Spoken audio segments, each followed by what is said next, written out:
Happy Easter, though I'm sure it's not the Easter that any of us imagined.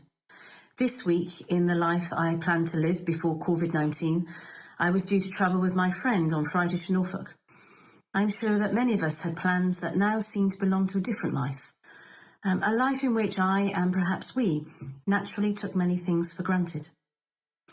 I have found myself in this Eastertide, this Easter week, pondering what it is I really miss, and I mean really miss, during this lockdown. Living on my own, I notice that it's a month since I've seen anyone face to face in my home or visited another. I realise that what I'm really missing is sharing my meals with family and friends, cooking for another. Even red wine isn't quite the same when I drink it on my own, though I'm managing. And I promised myself that sharing food with others will be a key part of my life in the future. Noticing what we miss at these strange times, noticing what has been lost, is the other side of the coin of noticing what gives us life, what we're thankful for.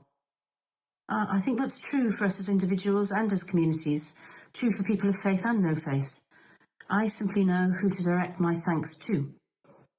And I wonder what you're noticing about what you've missed, what you're thankful for, what you took for granted, and what you're promising yourself will be part of your life in the future. And what did you notice this Easter? I noticed the impact of the dawn service at Durham Cathedral, the impact it had on me.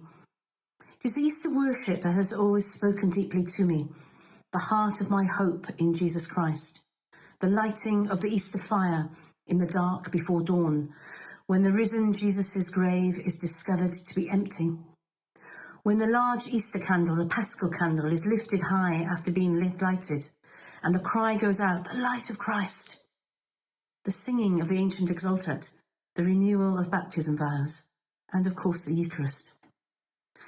That image of the light blazing in the darkness has been at the heart of many a baptism talk for me, many a funeral address, and has been personally a sign of hope for me in dark times, and is a sign of hope for now as well. This was the first Easter for 21 years that I have not led worship and have been led in worship by another. And yet I noticed the depth of my thankfulness simply to be present, even virtually, simply to be with other worshippers, greeting the risen Jesus and receiving the light of Christ. I know that for many people this time is like inhabiting a long Holy Saturday rather than an Easter time full of life. But it is Eastertide. It is a time that calls us to renewal, for seeing afresh, for being reformed by Jesus for the journey of recovery that lies ahead.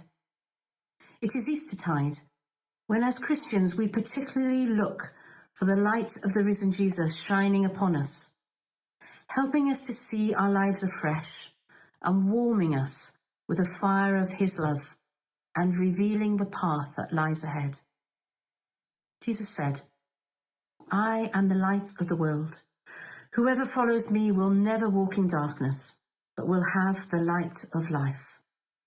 May the light of Christ shine upon you in the days that lie ahead and gladden your heart.